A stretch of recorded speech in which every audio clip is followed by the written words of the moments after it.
Hey, welcome back to Church for the Rest of Us. Jimmy Scroggins here, high atop the office complex in downtown West Palm Beach, Florida.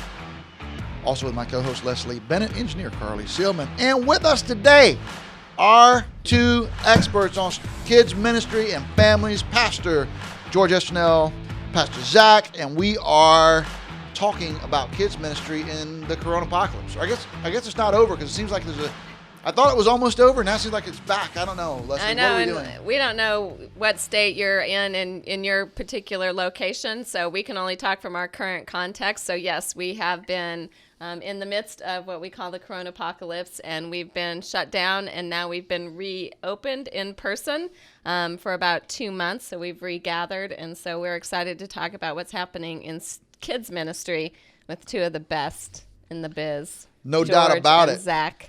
And this isn't the first time we've talked to George and Zach because we did another episode on kids ministry during Corona. Mm-hmm. But this is really kind of something because since then we've learned a lot and we've had some great experiences. Our families and kids have had some great experiences. And really, George and Zach, your teams have experimented a lot, tried a lot of things, stopped doing things, started doing some. That's what we want to talk about. It's like, what are we learning in the middle of all this, and especially as we've reopened. And we're trying to do a couple of things simultaneously. We're trying to have a strong online presence for worship at home, and we're trying to also have exciting live experiences for kids, even though after COVID, our attendance is different, our volunteer strategy is different. A lot of things are different, Leslie. Yeah, that's for sure. So before we delve into some of that, we did want to take a moment and just look back and see, what are some of the things that you all saw God do during this season? Because we knew He was at work, you were at work. So let's talk a little bit about how you saw God work through the pandemic, through COVID-19. Well, Leslie, I tell you, one of the things that we've been able to talk a lot about and think that has just been incredible is just the spiritual steps that kids have taken as a result of worshiping at home and watching their parents worship, take the Lord's Supper. And so it's allowed parents to engage in a spiritual conversation in regards to how they get to take the Lord's Supper and maybe their child doesn't get to take the Lord's Supper. And how does that all happen? And why do you get to do that? And so that is something that's really made an impact in our ministry, even through our new believers class and kids being baptized. And I know that Pastor Zach, he's even got some stories, some specific stories and things that have taken place at his campus that have really helped families and their children be on the same page in regards to spiritual things. Yeah, we had a little girl, Kate McPherson, who through conversations through the Lord's Supper and seeing other people being baptized every week, she decided, hey, she'd been asking her parents about it for some time, but really was starting to understand it. And so she went through our virtual new believers class and then was baptized in her backyard in her pool, which was really cool. But from that, we had several kids that then heard about that, saw that on Church at Home, saw her in the new believers class with her.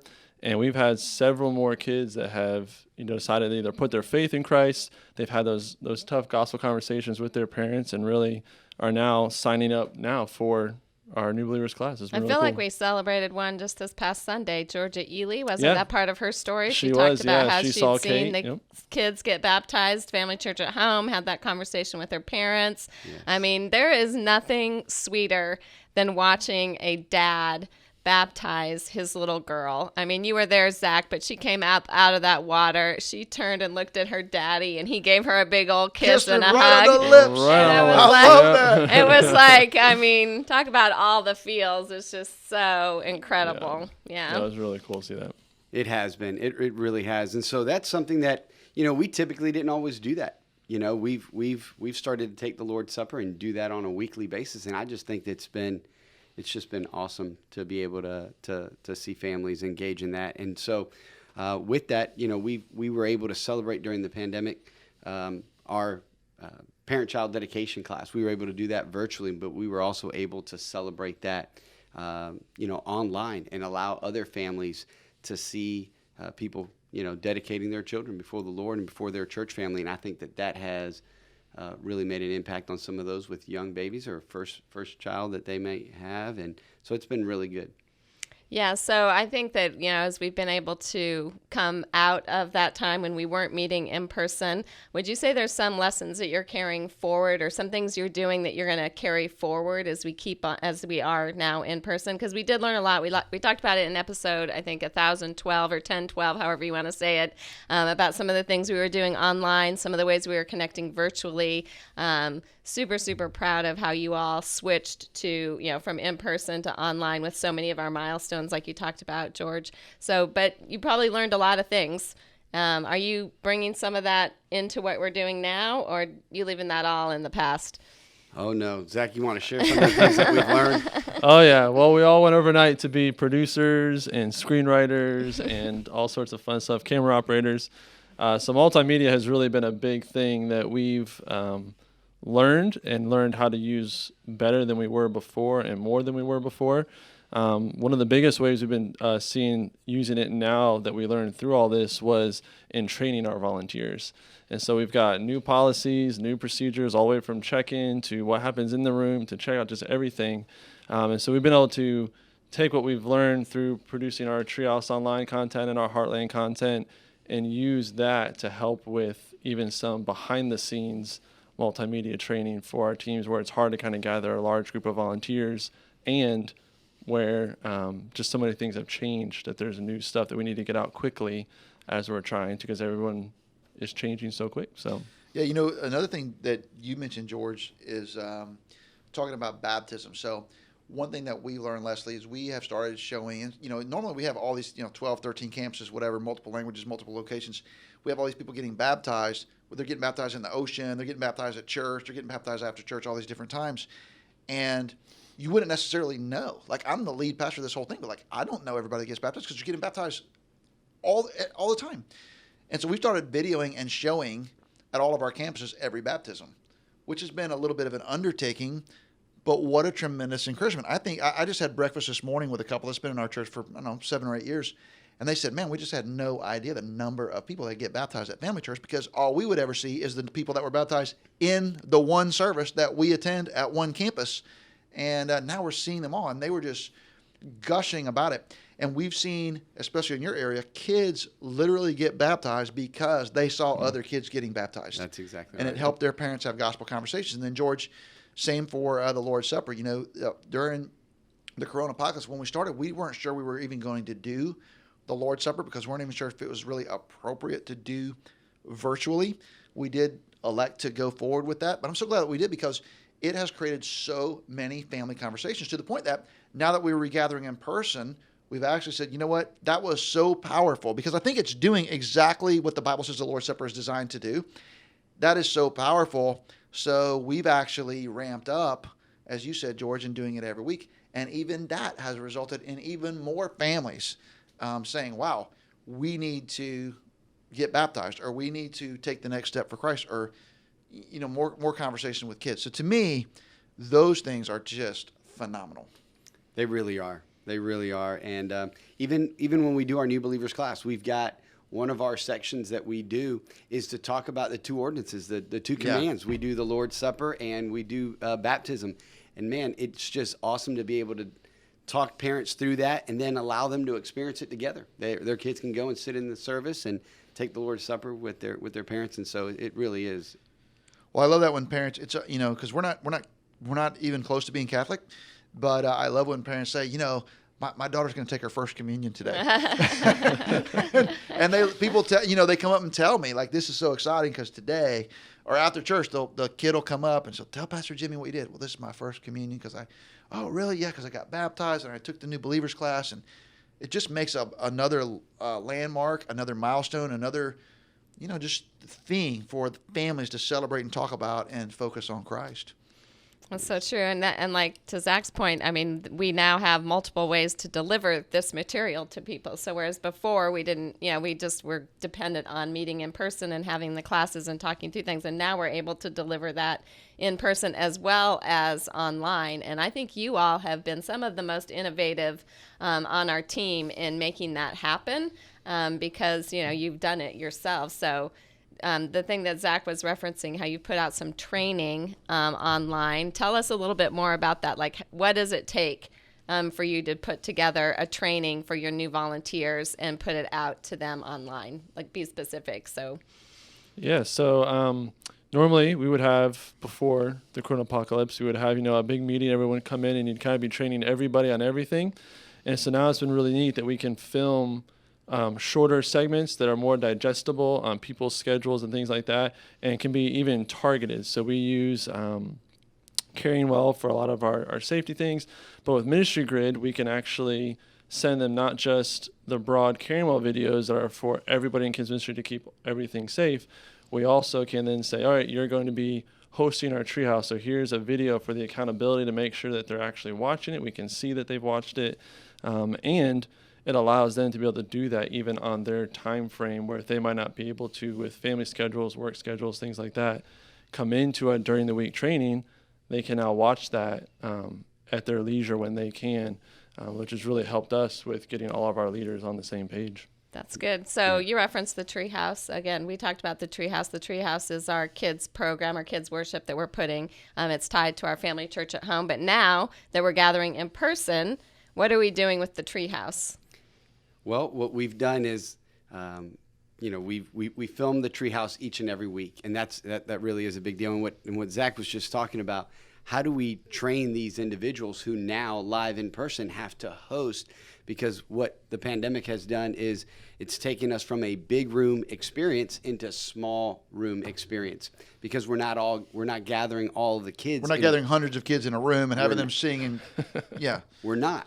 And so now what we've done is taken the resources of the cameras, the video, the type of things that we can do to train those individuals who in a classroom now are being trained to be able to lead a kids worship experience as a host and interacting with the multimedia aspect that is what we're producing each week. And so it's been really neat, because what I see and what I envision is what the future will look like as a result of this. We are training leaders that we would normally not, would not be doing this. They may be in a classroom setting just caring for some kids, overseeing the kids, maybe doing a lesson.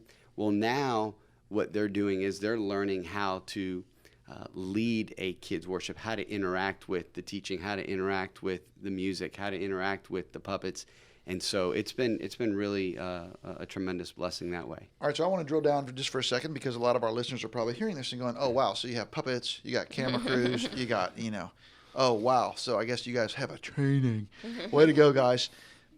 But talk about it. I mean, what could a church do? Like, what could a church do that just has one person that works in children's ministry, or like even a volunteer that works in children's ministry? Is there anything that they could learn, or tools that you are using that someone could use without a media or a production team? Sure. Zach, you want to talk about that? We've done that. Yeah, so even some of our smaller campuses, while they're benefiting from some of the things we're able to produce, but on a replicable scale, is just being able to take that big thing and how to make that smaller. And so from having, maybe you don't have a full team of puppeteers and camera crews and all that. I mean, when we started with even our Heartland preschool program, it was a cell phone in the classroom with Farmer Joey and one person standing there, so it started off very small, and now we've been able to scale up a little bit and use some resources. But somebody with a little tripod and an iPhone could do something.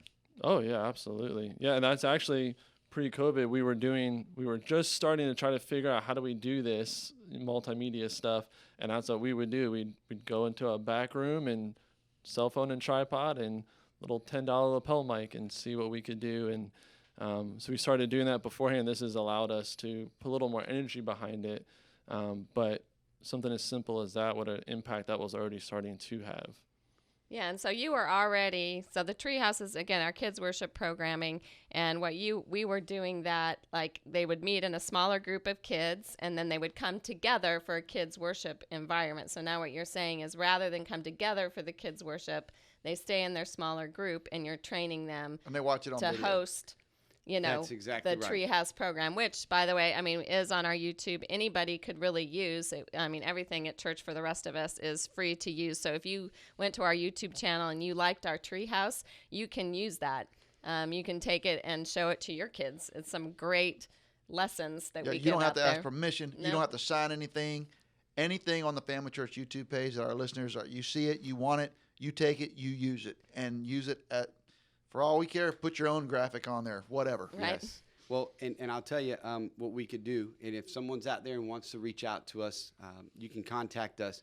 What we're doing is what you watch on YouTube is a final version that goes from beginning to end with a host and the entire experience, right?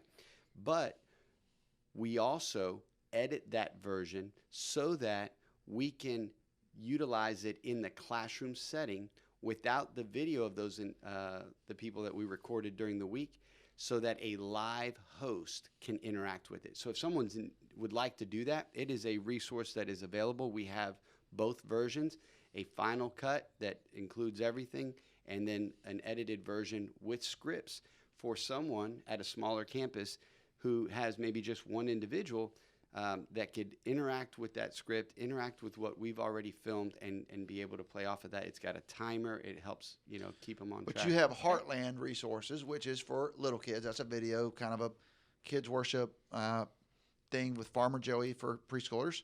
And then you have Treehouse Takeover, which is more for elementary age kids. And so I really appreciate those. And you guys do a fantastic job. I think it's really, really excellent. And again, I brag on you guys everywhere that I go, because I think what you're doing with Treehouse Takeover is as good or better than what I see a lot of places, not only for its quality of production, but just for its biblical sound content and its kid-friendly examples and illustrations, and just the whole thing is so phenomenal. And I love it that you guys write all of that yourselves. So we're not just doing this online, though. We're doing this face-to-face.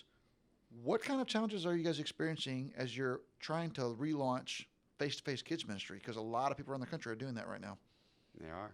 Zach, you want to speak to some of those challenges? Yeah, so some of the things George are throws obviously... all the hard questions to Zach. I know, right? Yeah, so, no, I mean, obviously, one of the big things, it was even a challenge pre-COVID, but kids ministry is always a challenging ministry to recruit for because of the level of requirements that we want to have. We don't want to just throw Sure, in terms anybody of into training, background checks, all that stuff. So now you add on COVID to all of that, and some of our team members have come back with gusto, and other ones are still, staying home right now.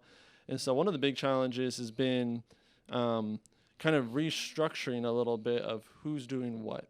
And so you kind of see, all right, here's who we have that has been able to come back, is comfortable coming back. And kind of what George was talking about is now some of our adult guides who used to just kind of help, manage with the kids, help, introduce the lesson to them, bring them into our kids' worship venue, sit with them, and then bring them out and have a little post discussion. Well, now we're training them to actually be the host of it, and they're the ones actually teaching the lessons. And so that's been a big, not a bad challenge, but it's a challenge of everyone relearning and all that. So that's been a main one. And it has. I mean, there's several things. Obviously, you come back to being live and in person, it requires people. And if you're running kids ministry, you know the difficulty of recruiting leaders, having the right kind of leadership. And so because of COVID, there's a lot of other, guidelines that we're following, from, temperature checks to all kinds of things that we're doing that require more people in order for you to run kids ministry. And so those are always challenging, as well as training people that maybe are not familiar with certain aspects. And so that all comes into play. But, I think there's just enough of a heart and a desire with our people as they have come back to church that they want to participate and they're willing to help in any way. And so that's what we've been able to do, is just take these individuals. And remind me of this. We started our adult worship services second week of August. Right. When do we start kids? 13th. Yeah, the second first week of Sunday September. after Labor Day. Yeah. So 13th of September. So we've been at it about, this will be our fifth week. Is that right? a little, yeah, I guess. A little more than that. Yeah. About Whatever. six. So we've been Seven. at 5 or 6, 7 weeks, whatever Yeah. it is. All right. So at this point, after doing this for over a month, almost 2 months, what percentage at Family Church Downtown of kids do you have compared to what you used to have? We're still a little less than 50. We're probably somewhere in that 40. All right. 40. And how about volunteers? Volunteers, surprisingly, downtown we have had a good turnout in regards to our volunteers. And so So 50% of what you had, 75% of what you had, all of them? I'd say pretty, I'd say about 75, 80%. So you have 75 to 80% of your adult volunteers back, but only 50% of your kids. Now you're going to make Zach mad right now.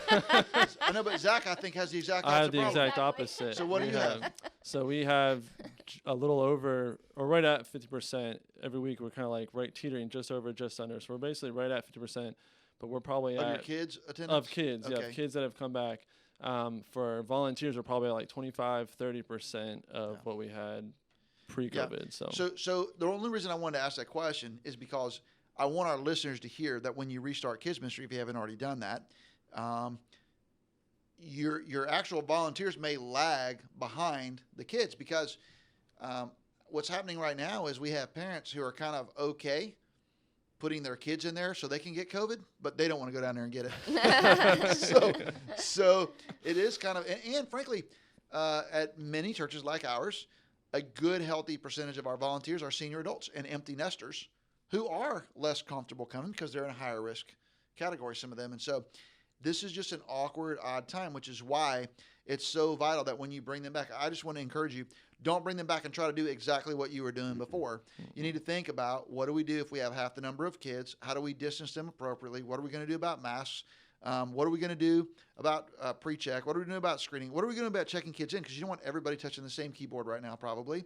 What are we going to do about all of these things? And then how can we, like, I love what you guys have done, very creative, because you figured out early on, we're just not going to have the volunteer teams, nor are parents going to be comfortable herding kids into large packed rooms of other kids.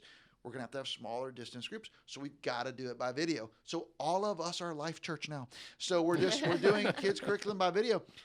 And that's okay. You can't do what you were doing. This is different. You say, well, how long is this all going to last? Hey, some of you might be living like somewhere where it's over. Like I was talking to some guys in Oklahoma the other day, and they were like, what are you talking about? Like, we're not doing anything about COVID. I was talking to some guys in Panama City. They said, nobody wears masks. Well, where we are, everybody wears masks. Everybody's very concerned about COVID. And if that's where you live, you just are going to have to think differently. Hey, listen, Zach and George, if there's one thing, one piece of advice you would give to children's ministry people as they reopen their churches, what is it? Start with you, Zach. I would say just expect the unexpected, but be excited about it. It's been really cool to see. Hey, enthusiasm is free. That's right. I love that. All right, how about you, George? I would just encourage individuals to not get hung up on what the pandemic has done to their ministry in the way that it looks today. They need to be forward thinking. They need to be thinking about what the future looks like and take the things that you're learning from the pandemic and the way that you've had to change and think, how can I utilize this and change the way that we do ministry in the future? Because I don't think that we'll ever do it the same way again. How about you, Leslie? Closing words. Well, I do want to say thank you to these two for the ways that they have done that, because I've seen how you've taken what really we were forced into, to have church when we were shut down. You were innovative, you were creative, you were energetic and enthusiastic. You put together a super quality product, not just the video at home, but all the resources that go with it, our toolkit, which is also on our website, to help families train up and shepherd their kids. And now you're taking the best of that and you're figuring out how you can still do it in person with people in the room. So I just would say, if there's anybody listening who's not sure what to do, you should reach out to Zach and George for a conversation, because they can help you figure it out. Yeah, you can always reach out to us, Church for the Rest of Us. We'd love to hear from you. Go on our website, familychurchnetwork.com, or email us, call us, text us, reach out to us on social media. We always want to connect with you and be a blessing and a help to you. One of the ways we're going to do that is on February the 4th, 2021, we have Church for the Rest of Us Conference. Used to be called the Sharper Conference. We've rebranded it, re-engineered it, Church for the Rest of Us. Some of you haven't been to a conference in over a year because of COVID. It's time to get back in the game. Come to South Florida, where it's warm here, where it's cold wherever you are. Come on, churchfortherestofus.com. Get all the information. We'd love for you to sign up. It is an in-person conference. We want you to come and be with us.